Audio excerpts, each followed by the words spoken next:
सो है गाइस, अभी हमारा प्रॉब्लम है black board game code forces round 1034। ठीक है, तो इसमें हमें बेसिकली एक ब्लैक बोर्ड है गिवन है एक, और उसमें 0 से लेके n-1 तक नंबर लिखे हुए हैं। सपोज n की वैल्यू 7 है, तो हमारे पास 0 से लेके 6 तक नंबर होंगे। ठीक है, 0 1 2 3 4 5 और 6। तो अब प्रॉब्लम में क्या है कि हमारे पास दो प्लेयर हैं, प्लेयर 1 और प्लेयर 2। ठीक है, तो बारी बारी से दोनों जाएंगे और अपना काम करेंगे। तो पहले बंदे को क्या है कि वो कोई भी रैंडम नंबर उठा के उसको डिलीट कर सकता है। तो मान लो उसने ए नंबर उठाया और उसको इरेज कर दिया, तो फिर क्या होगा कि दूसरा बंदा जाएगा और वो कोई नंबर बी उठाएगा। अब इसके लिए कोई कंडीशन नहीं है, वो कोई भी नंबर हटा सकता है, और लेकिन इसके लिए कंडीशन है कि अगर उसने ए हटाया है तो इसको ऐसा नंबर बी हटाना पड़ेगा such that A plus B, अगर इनका 4 से मोड निकालें तो वो 3 आना चाहिए। ठीक है, मतलब कि अगर इसने 0 हटाया है तो इसको दूसरे को 3 हटाना पड़ेगा। ठीक है, अगर इसने 1 1 हटाया है तो वो या तो 2 हटाएगा या फिर 6 हटाएगा दूसरा वाला। ठीक है, अगर पहले बंदे ने 2 हटाया है तो दूसरा बंदा 5 हटाएगा। अगर पहले बंदे ने 3 हटाया है तो दूसरा बंदा या तो 0 हटा सकता है, ठीक है, या फिर क्या हटा सकता है, 4 हटा सकता है। अगर पहले बंदे ने 4 हटाया है तो दूसरा बंदा क्या हटाएगा, 3 हटाएगा।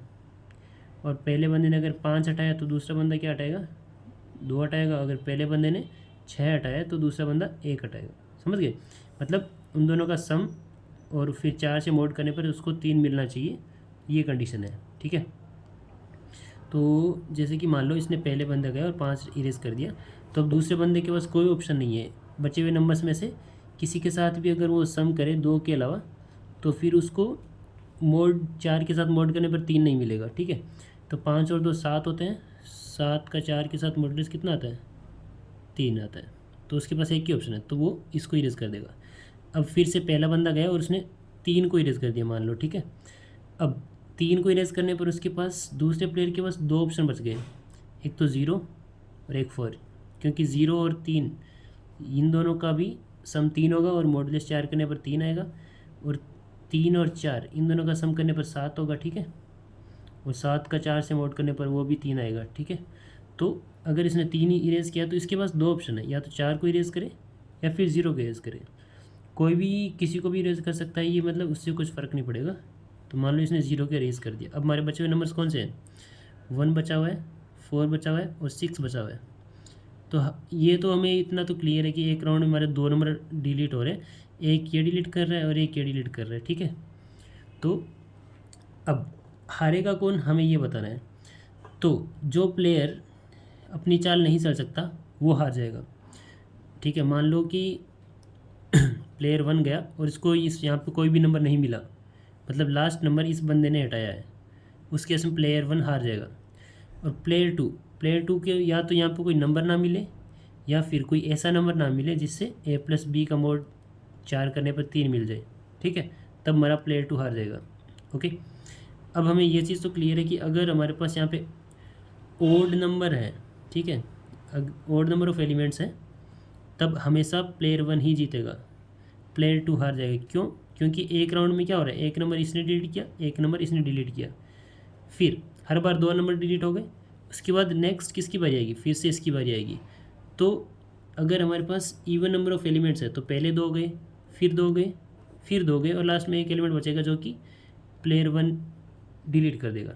ठीक है, अब बात आती है इवन वाली। तो इवन के केस में हमारे पास क्या हो सकता है कि कितने एलिमेंट हो सकते हैं इवन।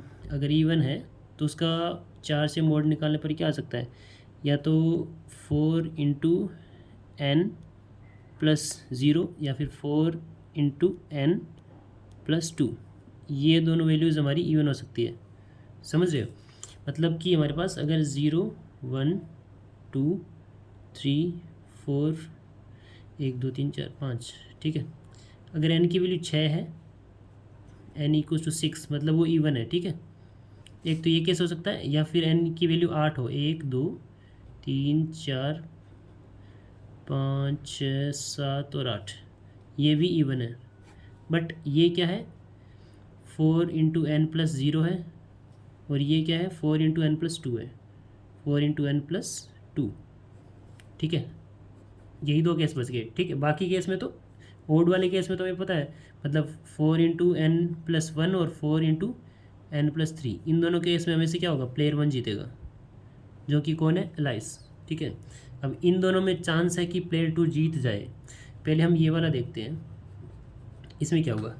इसमें देखो कि जैसे हर 4 का जो पेयर है ना, 4 यहाँ तक ख़त्म हो गए 4, तो हर 4 का पेयर है वो आपस में एक दूसरे को डिलीट कर देता है। मतलब कैसे, 0 1 2 और 3, ये 4 का पेयर हो गया एक।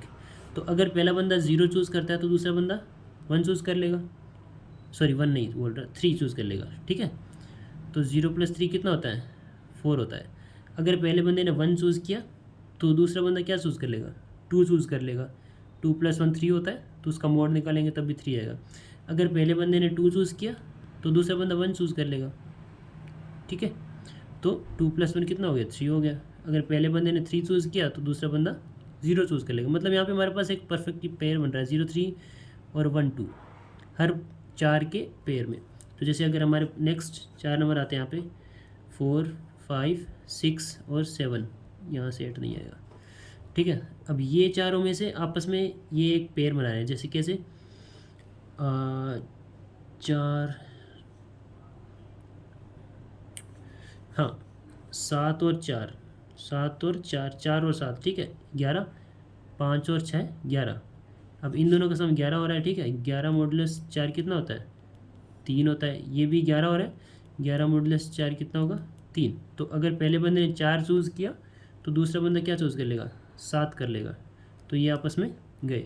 अगर पहले बंदे ने 5 चूज़ किया तो दूसरा बंदा 6 चूज़ कर लेगा, तो ये भी गए। मतलब कि अगर हमारा इस टाइप से कुछ है 4 इंटू एन प्लस 0, तब हमेशा प्लेयर 2 जीतेगा, है ना। क्योंकि हर बार प्लेयर 1 कुछ भी चले, प्लेयर 2 के पास एक मूव है, समझ रहे हो। तो अगर हमारा n 4 से डिविजिबल है, if n modulus 4 is equal to 0, तब हमेशा प्लेयर 2 जीतेगा। तब कौन जीतेगा, बॉब जीतेगा, ठीक है। क्योंकि हर 4 के पेयर में हमारे पास एक परफेक्ट नंबर मिल रहा है, कि मतलब हर नंबर के करस्पॉन्डिंग उसको एक प्लेयर 2 को नंबर मिल ही जाएगा, ठीक है।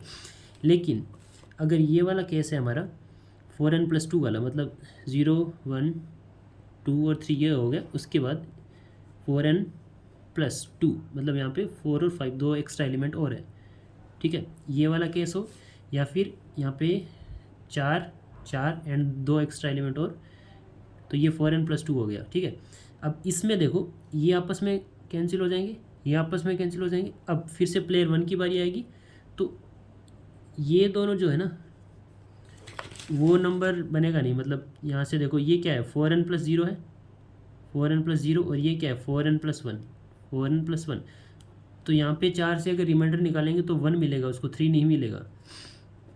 जैसे आप ऐसा भी सोच सकते हो कि अगर वो उसने 9 सेलेक्ट किया, तो प्लेयर 1 ने अगर 9 सेलेक्ट किया तो प्लेयर 2 इनमें से कोई एक नंबर सेलेक्ट कर ले, जो कि वो उससे वो बन जाए a + b mod 4 = 3 बन जाए।